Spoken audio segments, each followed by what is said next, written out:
सितंबर जो फटाफट breaking news निकल के आ रही। तो दोस्तों किसानों ने फिर से भरी हुंकार। 5 सितंबर की भव्य तैयारी। 3 कृषि कानून वापस लेना ही पड़ेगा। नए सिरे से किसानों का प्रदर्शन शुरू।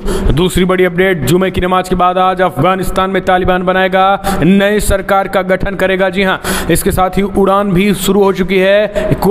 तालिबान बड़ा ऐलान कर दिया है। तीसरी बड़ी अपडेट निकल के आ रही है। तो दोस्तों पंजशीर में भी नॉर्दर्न अलायंस और तालिबान में जंग तेज हो चुकी है। गृह युद्ध की आशंका से डरा पाकिस्तान भी। जी हां, इनके बारे में आपको बताएंगे। और इस बीच बड़ी खबर निकल के आ रही है। तो दोस्तों पंजाब ने किसान, खास करके पंजाब सुखबीर लाठीचार्ज हुआ। पानी के बौछार के बाद 35 को गिरफ्तार किया गया। जी हां, किसानों पर पुलिस का लाठीचार्ज हुआ है। सुखबीर बादल से सवाल पूछने गए थे, इसके बारे में जानेंगे। और इस बीच राहुल गांधी ने अर्थव्यवस्था को लेकर संभाल नहीं पाई मोदी सरकार, बेच रही है देश की संपत्तियां।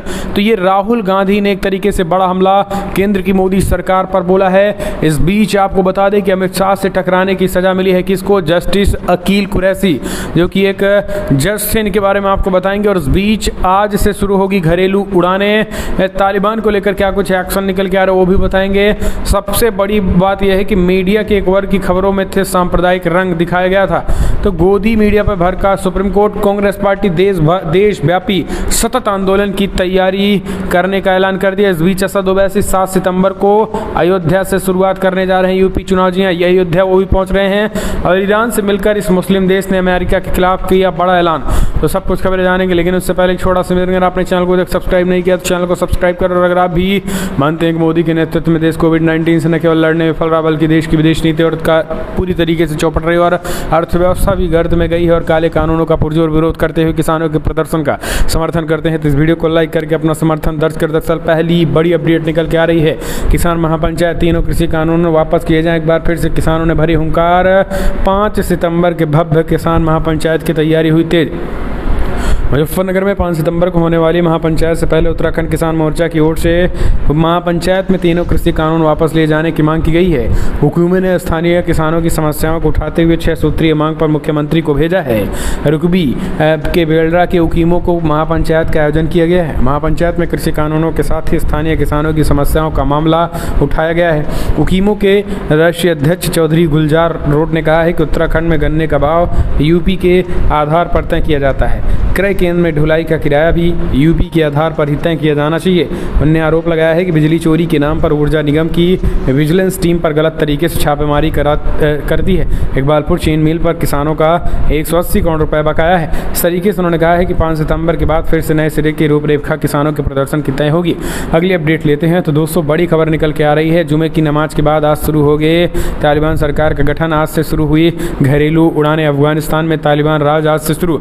अफगानिस्तान में तालिबान के कब्जे के बाद से बंद पड़ी एविएशन इंडस्ट्री एक बार फिर से चालू होने वाली। और अफगानिस्तान एविएशन अथॉरिटी के प्रमुख ने कतर के समाचार एजेंसी अल जजीरा को बताया कि शुक्रवार से घरेलू उड़ानें एक बार फिर से शुरू हो जाएंगी। हालांकि इंटरनेशनल फ्लाइट्स के शुरू होने के में वक्त लगेगा। एविएशन अथॉरिटी के प्रमुख ने कहा है कि काबुल एयरपोर्ट के तकनीकी पहलुओं को संभालने के लिए कतर के साथ एक कॉन्ट्रैक्ट पर साइन करने के लिए तैयार हैं। वहीं अफगानिस्तान एविएशन अथॉरिटी के एक अधिकारी ने अल जजीरा को बताया है कि कतरी तकनीकी टीम काबुल एयरपोर्ट पर हुए नुकसान का आकलन कर रहे हैं। टीम की योजना काबुल एयरपोर्ट को जल्द से जल्द चालू करने की भी है। इस बीच आपको बता दें कि आज जुमे की नमाज के बाद तालिबान सरकार का गठन का ऐलान होगा। हालांकि भारत सरकार की तरफ से कहा गया है कि उनको कोई भी न्योता इस पर नहीं दिया गया है। अगली अपडेट लेते हैं। तो दोस्तों बिग ब्रेकिंग अपडेट निकल के आ रही है, जहाँ पर आपको बता दें राहुल गांधी ने बड़ा हमला बोला। अर्थव्यवस्था को संभाल नहीं पाई मोदी सरकार, बेच रही है देश की संपत्तियां। दरअसल कांग्रेस के पूर्व अध्यक्ष राहुल गांधी ने गुरुवार को एक बार फिर से अर्थव्यवस्था के मुद्दे पर केंद्र सरकार को निशाने पर लिया है। कांग्रेस सांसद ने केंद्र पर अर्थव्यवस्था को गलत तरीके से प्रबंधन करने का आरोप लगाया है। उन्होंने कहा है कि देश में इस समय गंभीर स्थिति में है। मुख्य विपक्षी दल होने के नाते कांग्रेस की नैतिक जिम्मेदारी बनती है कि वो देश के लिए खतरा बनने वाली शक्तियों के खिलाफ लड़ाई लड़ें। आपको बता दें कि राहुल गांधी उत्तर केरल जिलों में जिला कांग्रेस समिति के कार्यालय के उद्घाटन कार्यक्रम में वर्चुअल माध्यम से शामिल हुए थे।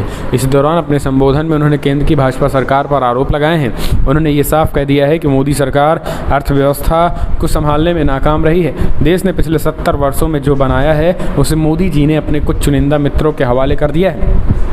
राहुल गांधी ने कहा है कि कांग्रेस पार्टी निजीकरण के खिलाफ नहीं है, लेकिन हमारी निजीकरण की योजना तार्किक आधार पर थी। उन्होंने नेशनल मोनेटाइजेशन पाइपलाइन को लेकर कहा है कि हमने रणनीतिक उद्योगों का निजीकरण नहीं किया।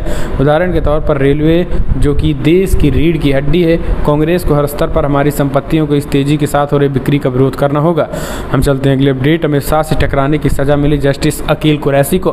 दरअसल शीर्ष अदालत की कोलेजियम द्वारा 9 नामों की सिफारिश के बाद 31 सितंबर को 3 महिला न्यायाधीशों सहित 9 न्यायाधीशों को शपथ ली, जिनमें सुप्रीम कोर्ट में न्यायाधीशों की कुल संख्या 33 हो गई। हालांकि उच्च न्यायालयों के न्यायाधीश की वरिष्ठता सूची में दूसरे नंबर पर होने के बावजूद त्रिपुरा के मुख्य न्यायाधीश अकील कुरैशी का नाम इनमें शामिल नहीं किया गया है।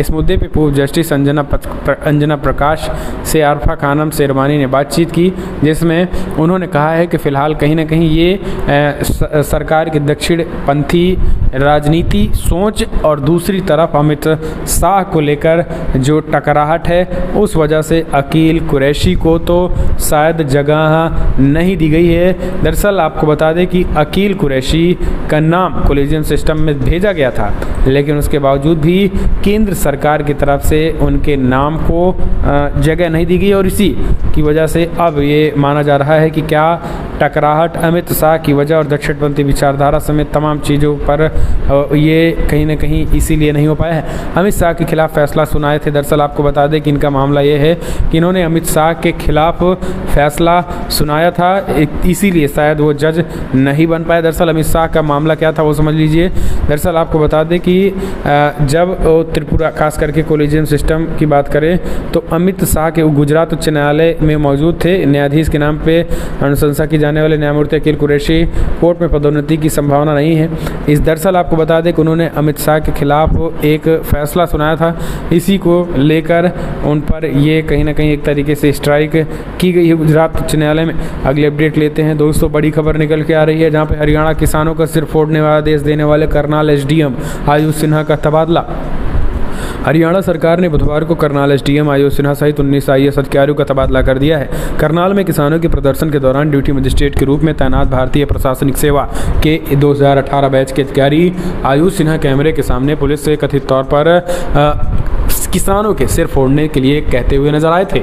एक सरकारी आदेश में कहा गया है कि सिन्हा जब नागरिक संसाधन सूचना विभाग के अतिरिक्त सचिव होंगे, आदेश में कहा गया है कि उन्हें एक खाली पद पर स्थानांतरित किया गया है। हरियाणा में मुख्यमंत्री मनोहर लाल खट्टर ने तत्काल करनाल एसडीएम के बचाव करते हुए कहा था कि आईएएस अधिकारी का शब्द चयन सही नहीं था, लेकिन वो कानून और व्यवस्था बनाए रखने के लिए सख्ती की जरूरत थी। हरियाणा के उप मुख्यमंत्री दुष्यंत चौटाला ने भी सिन्हा की टिप्पणी से असहमति जताई थी और उनके खिलाफ कार्रवाई का वायदा किया था। हम चलते हैं अगले अपडेट लेते हैं। तो दोस्तों बड़ी खबर निकल के आ रही है, आपको बता दें एक बार फिर से गोदी मीडिया पर फटकार लगी है। गोदी मीडिया को कहा गया है कि सांप्रदायिक रंग देने की भरपूर कोशिश की गई थी, खास करके तबलीगी जमात के मामले में मीडिया के सेक्शन को कम्युनल एंगल दिया, जिससे देश का नाम खराब होता है। इससे ये चीज़ें कही गई। दरअसल आपको बता दें कि सुप्रीम कोर्ट ने गुरुवार को मीडिया के एक सेक्शन में कम्युनल टोन में रिपोर्टिंग करने को लेकर कही गई थी नाराजगी जाहिर की गई। कोर्ट ने कहा है कि इस तरीके की रिपोर्ट से आखिरकार देश का नाम खराब होता है।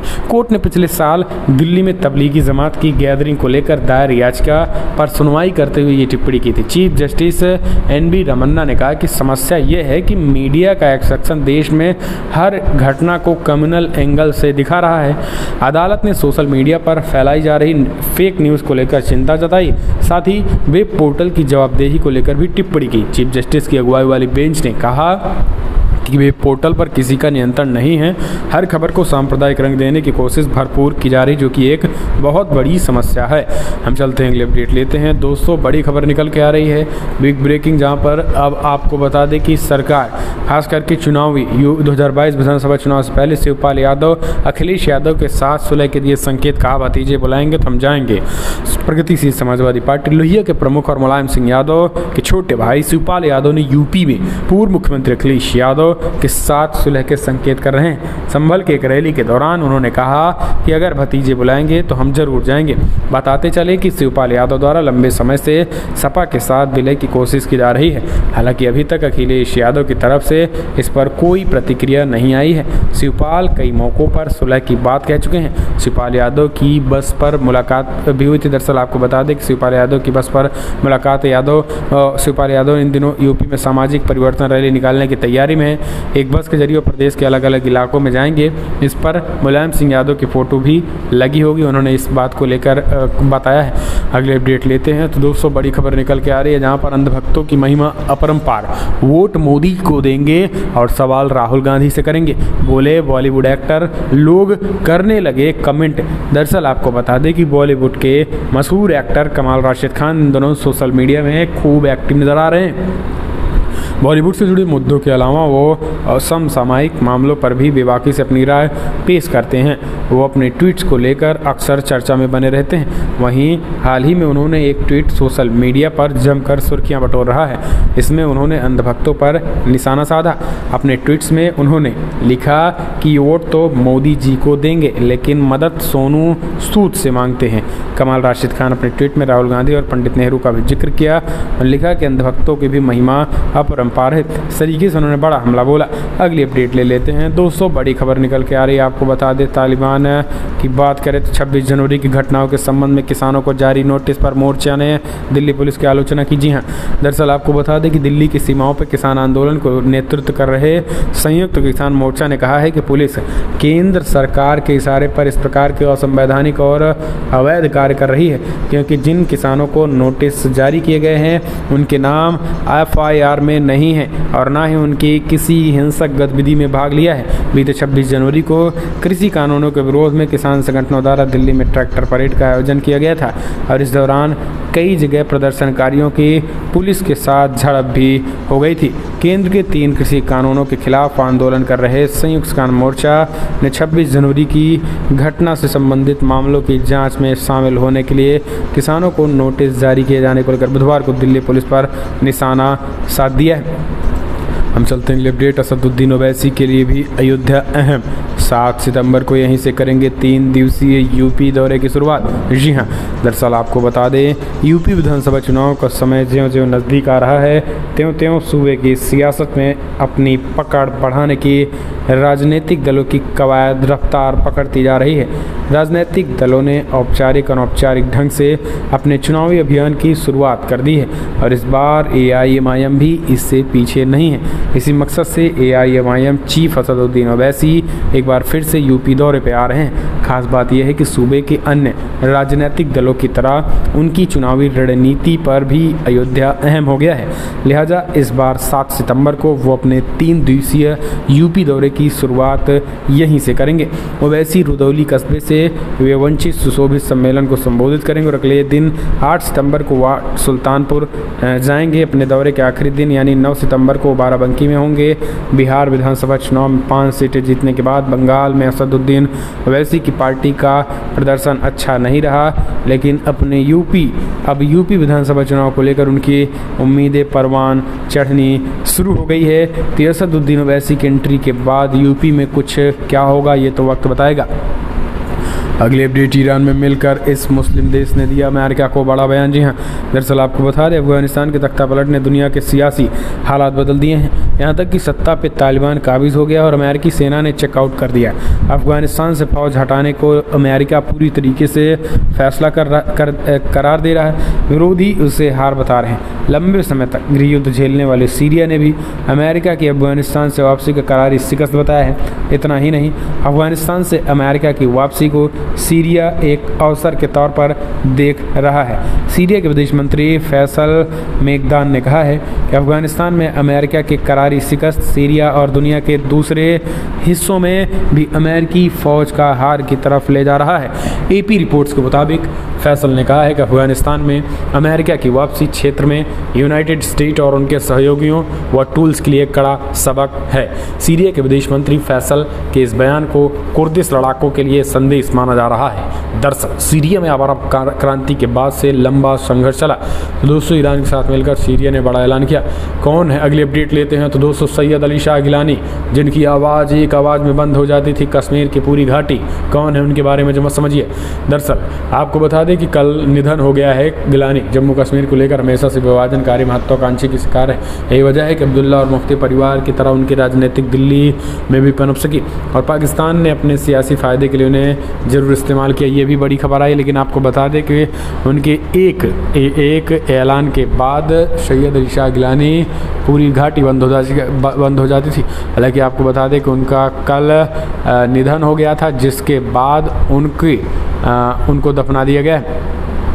हम चलते हैं अगले अपडेट लेते हैं। तो दोस्तों ये भी एक और बड़ी अपडेट निकल के आ रही है, जहां पर केंद्र सरकार को लेकर किसानों ने फिर से कहा 3 काले कानूनों को रद्द करना ही पड़ेगा। और किसानों ने हरियाणा में खास करके कांग्रेस पार्टी ने राज्यपाल से मांग की है कि जो किसानों पर लाठीचार्ज हुआ और खास करके जो मुकदमे हो तत्काल वापस हों और पूरी तरीके से उस अधिकारी के खिलाफ एक्शन लिया जाए। इस वजह से कांग्रेस पार्टी ने मुलाकात की है कल हरियाणा के राज्यपाल से। जी हाँ, ये भी एक बड़ी खबर निकल के आई। इस बीच अगली अपडेट लेते हैं। यूपी से निकल के आ रही, जिस मुस्लिम युवक को मिली थी धमकी उसने डोसा सेंटर का नाम कर लिया अमेरिकन। जी हाँ, दरअसल यूपी की मथुरा में डोसा सेंटर चलाने वाले मुस्लिम युवक को धमकाने के मामले में पुलिस ने आरोपी हिंदूवादी नेता को गिरफ्तार कर लिया। इसके साथ ही मुस्लिम युवक ने अपनी दुकान का नाम ही बदल दिया। पहले उनकी दुकान का नाम श्रीनाथ जी डोसा कॉर्नर था, जो अब अमेरिकन डोसा कॉर्नर हो गया है। दरअसल कुछ दिन पहले श्रीनाथ जी डोसा कॉर्नर के नाम से डोसे का ठेला लगाना एक मुस्लिम शख्स को भारी पड़ गया। 18 अगस्त को कुछ लोग ठेले पर पहुंचे और दुकानदार के साथ बदसलूकी की। श्रीनाथ डोसा सेंटर के नाम से दुकान का नाम रखे मुस्लिम युवक आबिद को हिंदू संगठनों के लोगों ने धमकाया और उनके ठेले पर लगे बैनर को फाड़ दिए। हिंदू संगठन के लोगों ने धमकाते हुए कहा है कि मुस्लिम होकर श्रीनाथ के नाम पर दुकान नहीं खोल सकते।